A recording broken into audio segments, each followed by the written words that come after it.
আমরা এক করছি না, এই কথা বলা আমরা বলছি। আমরা কয়েক ব্যক্তি এক হলেও কিন্তু জনগণ রাস্তায় নামবেন না। জনগণ রাস্তায় নামার জন্য যে প্ল্যাটফর্মের প্রয়োজন, নামানোর জন্য যে মেকানিজম প্রয়োজন, এটা আমরা তৈরি করতে পারি নাই। আমাদের ভাবতে হবে এটা কি করে তৈরি করা যায়, চিন্তা করতে হবে। ঐক্যবদ্ধ হব, কারা ঐক্যবদ্ধ হবে? নেতারা ঐক্যবদ্ধ হবে না জনগণ ঐক্যবদ্ধ হবে?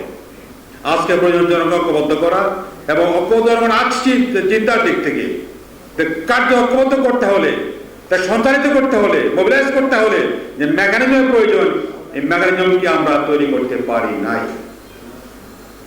কাজে আমার কথা হচ্ছে ঐক্যবদ্ধ হতে হবে, এই ব্যাপারে কোনো দ্বিমতের অবকাশ নাই। কিন্তু আমরা কয়েকজন ঐক্যবদ্ধ হলেই সমস্যার সমাধান হচ্ছে না। যতক্ষণ পর্যন্ত আমরা জনগণকে একটি ঐক্যবদ্ধ করতে না পারবো, একটি জনগণকে রাস্তা নামাতে না পারবো, ততক্ষণ পর্যন্ত কোনো কাজ হবে না। আমরা এই কাজটি করে হচ্ছে এখন চ্যালেঞ্জ। নেতৃবৃন্দকে ভাবতে হবে, সবাইকে ভাবতে হবে এই চ্যালেঞ্জ করে মোকাবেলা করা যায়। এরপর শিক্ষা সংকটের কথা আপনারা বলেছেন। শিক্ষা সংকটের অনেক ব্যাপার বলা যাচ্ছে। এই সংকটটি হচ্ছে আমাদের বাঁচা মরার প্রশ্ন। আমার জাতীয় আইডেন্টিটি, জাতীয় আদর্শ, জাতীয় বোধ,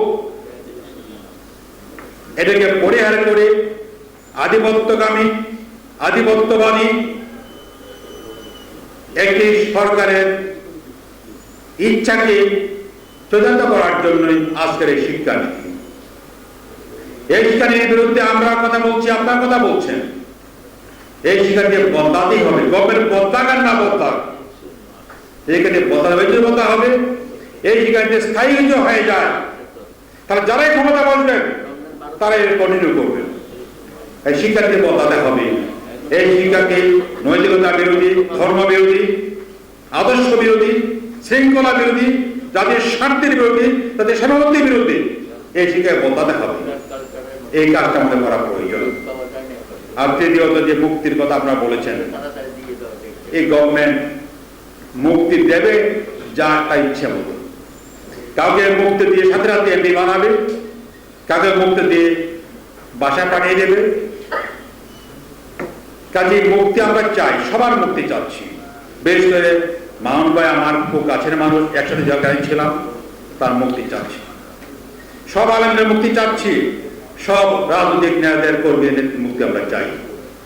কিন্তু আমাদেরকে পথ বের করতে হবে, মুক্তি করে হবে। হয়তো মুক্তি হবে, কিন্তু আমরা যেভাবে হবে না। তাই আমার শেষ কথা হচ্ছে, মুক্তি বলুন, তাদের সংকটের সমাধানে বলুন, শিক্ষার সংকটের সমাধানে বলুন, এই লক্ষ্যে আমাদেরকে জনগণের কাছে যেতে হবে, জনগণকে সংগঠিত করতে হবে, মোবিলাইজ করতে হবে। মোবিলাইজ করার জন্য একটি মেকানিজম তৈরি করতে হবে, প্ল্যাটফর্ম তৈরি করতে হবে। যদি আমরা করতে পারি তাহলে হয়তো আমরা আমাদের লক্ষ্যে পৌঁছতে পারবো। আর তাহলে আমরা আন্দোলন করে যাব, রাজপথে মিছিল করবো, আবার থেমে যাবো, এটা চলবেই। এটি হয় বিভিন্ন আন্দোলনের জীবনে হয়।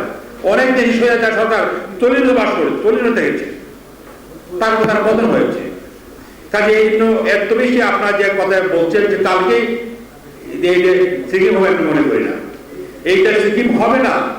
তবে সিকিমের যে পরিবেশ, আমাদের স্বার্থকে রক্ষা না করা, আমাদের স্বার্থ জলাঞ্জলির কাজটি সম্পাদিত হবে। সেখানে মনে করি সিকিম মানে মনে করি না। তবে ভারতের আধিপত্যে এই দেশ পরিচালিত হবে, ওটা চলছে।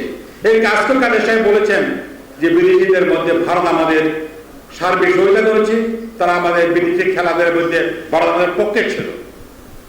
কাজে তারা ভারতের স্বার্থে, ভারতবাদের স্বার্থে, হাসিনা তার স্বার্থে ভারতকে ব্যবহার করছে, এবং ব্যবহার করার জন্য যা দেওয়া প্রয়োজন সব সে দিচ্ছে। কাজে আমাদের তিস্তার সমস্যায় বলুন আর সীমান্তের কথাই বলুন, এই সব সমাধান হবে না। যতদিন হাসিনা গভর্নমেন্ট ক্ষমতায় আছে ততদিন পর্যন্ত ভারতীয় সমস্যার সমাধানের কোনো সম্ভাবনা নাই। যদি আমি সমাধান করতে চাই, এই গভর্নমেন্ট বদলাতে হবে।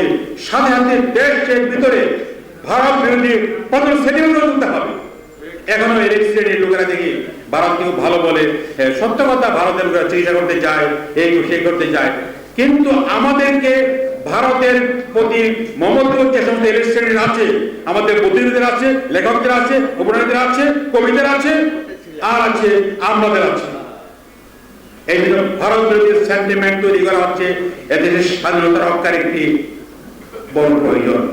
যতদিন পর্যন্ত ভারতের প্রতি মমত্ববোধ থাকবে ততদিন পর্যন্ত আমরা স্বাধীন জাতির বেঁচে থাকতে পারবো না। মনে রাখতে হবে, ভারতের সঙ্গে গায়ে পড়ে যুদ্ধ সংঘাত করার প্রয়োজন নাই। তারা আমাদের প্রতিবেশী, আমরা চাই তারা ভালো প্রতিবেশী বাস করুক। দুর্ভাগ্য হচ্ছে ভারতের সঙ্গে কারোর সম্পর্ক নাই, না শ্রীলঙ্কার আছে, না মালদ্বীপের আছে, না নেপালের আছে, বাংলাদেশের তো জনগণের সাথে নাই, পাকিস্তানের নাই। ভারতের যে কোটি প্রতিবেশী আছে কারোর সঙ্গে ভারতের ভালো সম্পর্ক নাই। এই জন্য নাই। নেপালের হিন্দু রাষ্ট্র সবাই জানেন, প্রায় 97% হিন্দু, সেখানের সঙ্গে তার ভালো সম্পর্ক নাই। তার মানে হচ্ছে কি, ভারতের সঙ্গে সম্পর্কের সমস্যা হিন্দুত্ব নয়, সমস্যা হচ্ছে ভারতের রাজনীতি, ভারতের আধিপত্যবাদী বৈদেশিক নীতি হচ্ছে আমাদের বড় সমস্যা। যতদিন পর্যন্ত ভারত তার গুণগত না করবে ততদিন পর্যন্ত ভারতের প্রতিবেশী হিসাবে আমরা বাস করব বটে, কিন্তু ভারতের সঙ্গে আমাদের তাত্ত্বিক সংঘাত লেগেই থাকবে, সাংস্কৃতিক সংঘাত লেগেই থাকবে। আমরা চাই দেশের মানুষ ভারত বিরোধী সেন্টিমেন্টে রাজমান, তাকে আরো ব্যবহার করতে হবে, আরো তীর্য করতে হবে, তাহলে আপনার জাতীয় ঐক্যবদ্ধ করতে পারবেন। যদি আপনি শেখ হাসিনা মনে করেন যে ভারতের নিয়োজিত প্রধানমন্ত্রী, আর যদি জনগণ ভারতের নিয়োজিত প্রধানমন্ত্রী না চায়, ভারতে না চায়, তাহলে লোকের রাস্তায় নামবে।